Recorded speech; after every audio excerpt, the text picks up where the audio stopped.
Bless be y'all, this is Jen Fremont.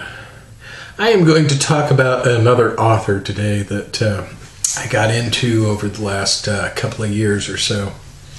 And his name is Phillip K. Dick. I'm sure a lot of you out there have heard of him or read his books. I'm sure you would probably, the two famous movies that were made from his books would be Blade Runner and Minority Report. Minority Report's actually just a short story, but all the weird, creepy stuff like the spiders and all that sort of stuff that's in there. That's a pretty cool little short story. What was the other one?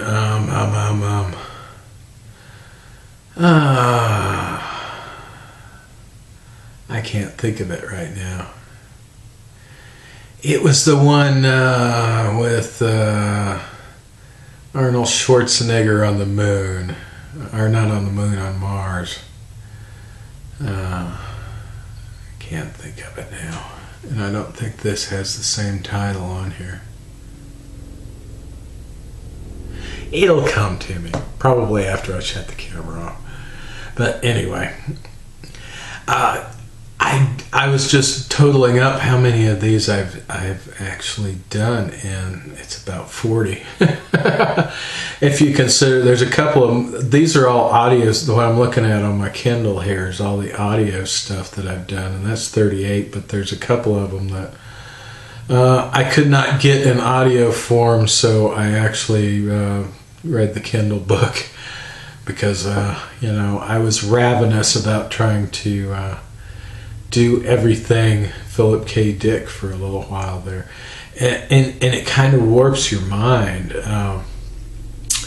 He also has one, the Exegesis of Phillip K. Dick, and that is and I haven't finished it yet because I can only listen to a little bit of it at a time because it is so deep and so much just comes at you, and it's 50 hours of this stuff, but it is excerpts from personal correspondence and some odds and ends of stories that he never finished, and journals and things like that. So that is a very interesting read. Another one is Valis, which is there's 3 books in the Valis series, and they are somewhat autobiographical in that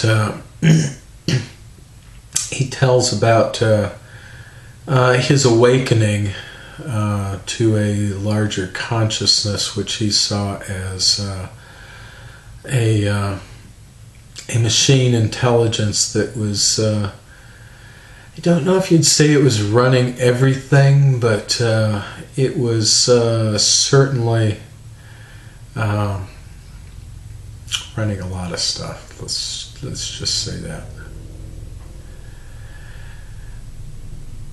I watched one documentary about him one time, and I can see that they were interviewing a friend of his, and the friend said that a lot of people had said that he had been replaced by an android,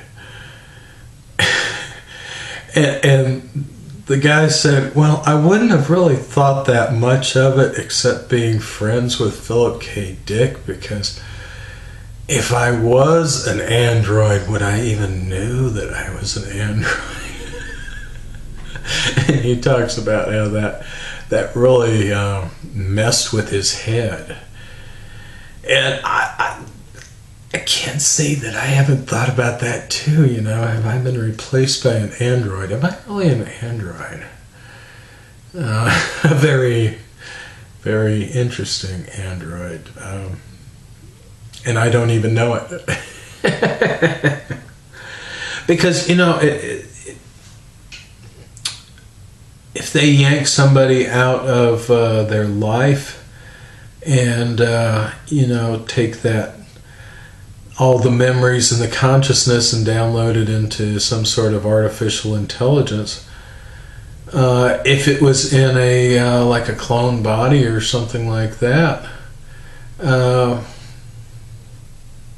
if they didn't have the knowledge that had happened, they would not know any different. And they may very well just be a flesh and blood body, but they have been replaced. That's the kind of weird stuff that Philip K. Dick makes you think about. Through a Scanner Darkly is one that it's very interesting, because this guy goes undercover, and he's mentally programmed so that he won't know that he's undercover and stuff like that, because if he did know it, he would probably be found out and stuff like that. It just opens up a whole different world when you think of his sort of stuff. They are not usually hugely long books, and he did a whole lot of short stories and stuff that were published in magazines and things like that. So I think the bulk of his work was short stories, but and I don't remember exactly how many paperback novels he did, 40 or 50, something like that. And like I said, I've got 38 on here, and a couple of them that are Kindle, so there was at least 40. I think there was like 50 or 60, something like that. He was pretty prolific, even though he didn't see a whole lot of money in his lifetime. The books only started making more money after he died, which is what happens with a lot of artists. Once they're dead, their family actually makes money on it.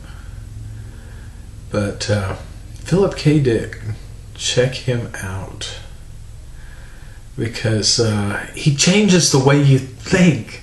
That's what I love. He makes you.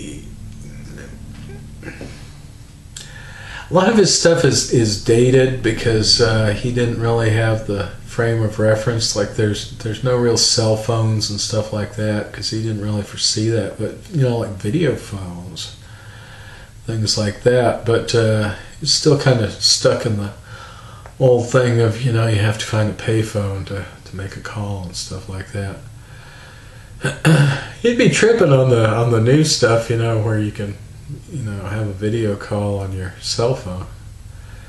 But anyway, Philip K. Dick, check him out. He will help you see how you can how the world can be different. He can make you think in different ways, make you stretch your brain. It's not quite as hard a reading as Robert Heinlein that I did in the last one. You don't have to figure out new pronouns or anything like that, or adjectives or whatever. So, anyway, this is Jen Freemind. Blessed be y'all.